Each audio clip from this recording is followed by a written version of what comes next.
Ghana Raissa, Rio Estate, Ghana Raissa, Rio Estate, Ghana Raissa, Rio Estate.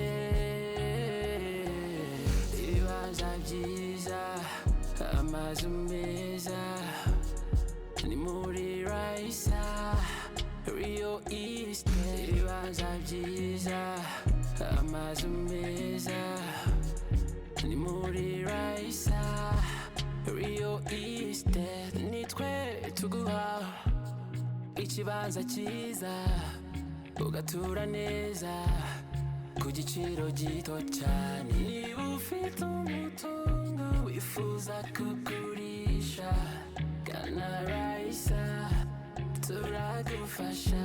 Inzu zigurishwa n'izikodeshwa n'ibibanza byiza, byose turagufasha. Wifuza apartment nziza yo kubamo, Ghana Raissa, Rio Estate. Nkuko mumaze kubibona kuri video twaberetse itambutse, iyi ni inzu nziza cyane iherereye hano i Kanombe hafi n'ikibuga cy'indege, ikaba ifite parcelle nini cyane. Ku bantu rero mukunda inzu zifite amaparcelle manini cyangwa ahantu hisanzuye, iyi nzu nawe waza kuri Raissa Rio Estate nawe ikaba yaba iyawe. Hagiwe kandi ko iyi nzu turi kuyigurisha miliyoni 190 gusa. Kuko mubyumva ni nka promotion. Izo tujyane rero mbereke ese parking yacu y'iyi nzu ijyamo imodoka zingahe. Urebye hano hanze rero ahamagaze neza ni muri parking, kugira ngo uko mubibona inyuma yanjye murabona bwa bwiza bwa yanzu nababwiraga. Ifite parking nini yisanzuye, nakomeje kubabwira ko iyi nzu ifite parcelle nini cyane. Mwabona inyuma yanjye ifite na rooftop nziza cyane, kandi ifite amadesign meza yaba hasi yaba hanze. Akagarden ngira nakomeje kukabona. Iyi parking rero duhagazemo none hano ishobora kuba yajyamo imodoka ziri hagati ya 6 n'8 kandi zikaba zisanzuye neza cyane nta kibazo. Reka nkomeze mbatembereze n'ibindi bice byo muri iyi nzu, mukomeze mwihere ijisho murebe ubwiza bwayo. Aha mubona iyi ni jardin nziza ya yanzu, ntabwo ari jardin nini cyane ariko ni akajardin keza kari simple kandi gasa neza, gashobora kongera ubwiza bwo mu nzu yawe ndetse no hanze yawe, bigatuma hakomeza kuryohera amaso y'abakuru. Aha mubona ni kuri ya balko yacu kuri rooftop nababwiraga. Ahantu ni heza cyane, ngira ngo murareba ukuntu hitegeye view nziza cyane. Hano ushobora kuba washyira intebe cyangwa se ikindi kintu icyo cyose washaka, ukazajya wakirira abantu ku mugoroba ukaza no kubafatira akayaga. Ni heza cyane, hafite akadesign keza, ni hanini harisanzuye kandi hafite na view nziza uyirebeye hano ukareba no hakurya. Reka dukomereze hasi tubereka n'ibindi bice byiza by'iyi nzu nk'uko mukomeje namwe kugenda mubyibonera. Tugeze hano rero kuri balko ya salo yacu ya yanzu nziza nk'uko nakomeje kugenda mbibereka. Aha mpagaze ngira ngo namwe muri kwibonera ubwiza bwayo, designs, ibintu byose, amarange ndetse n'utundi tuntu twinshi tugiye duhari. Ngira nawe muri kwibonera ubwiza bwayo. Tugaruke ku rugi, ngira ngo uru rugi mwarubonye rukomeza kongerera ubwiza. Kuko dukomeje kugenda dukora tuwa muri iyi nzu yacu nagiye mbabwira kenshi, kandi nkomeje no kugenda mbereka ibyiza byayo byinshi bitandukanye. Ni salo nini irisanzuye cyane, ngira ngo muri kwibona. Tukagaruka hano kuri design yayo, urabona hano iyi ni TV stand, ushobora kuba washyira televiziyo yawe. Ahangaha hasi yayo ushobora kuba washyira imitako yindi igiye itandukanye, tutibagiwe n'izindi space zirimo ku buryo wagenda ubikamo ibintu byose ushaka, izindi materiyeri ushobora kujyana na televiziyo yawe. Ngira ngo tugaruke ku matara, tugaruke kuri design, muri kubyibonera. Ahantu harasa neza pe, kandi salo nini irisanzuye, ifite amarange meza, parafo byose nakubwira ndetse n'ibindi byose.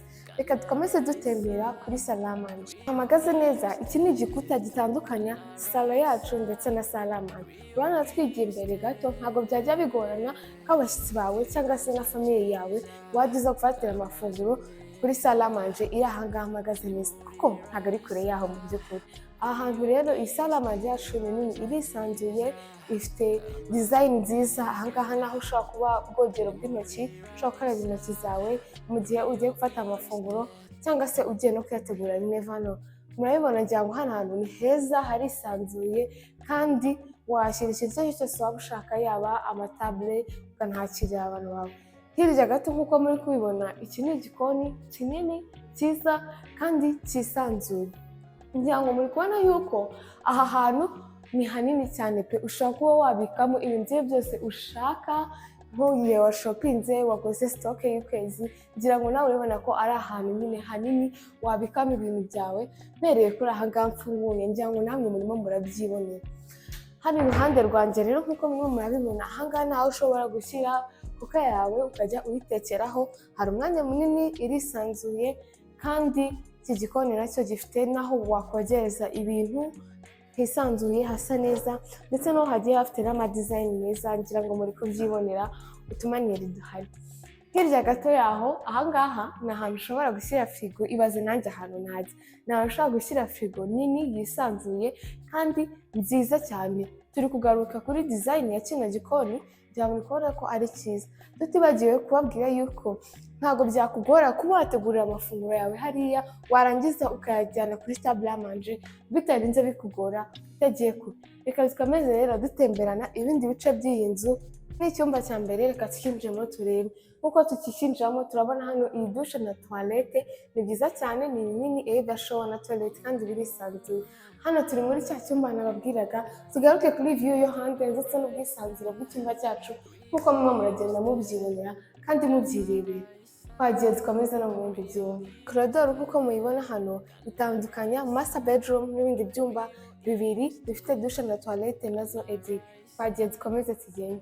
Duhere ku byumba bindi bitoya bihari bitari master bedroom. Iki ni icyumba cya kabiri cy'inzu yacu uko nabiberetse, nacyo murabona ni icyumba kiri moyen kandi cyisanzuye, kigaragara neza kandi gisa neza.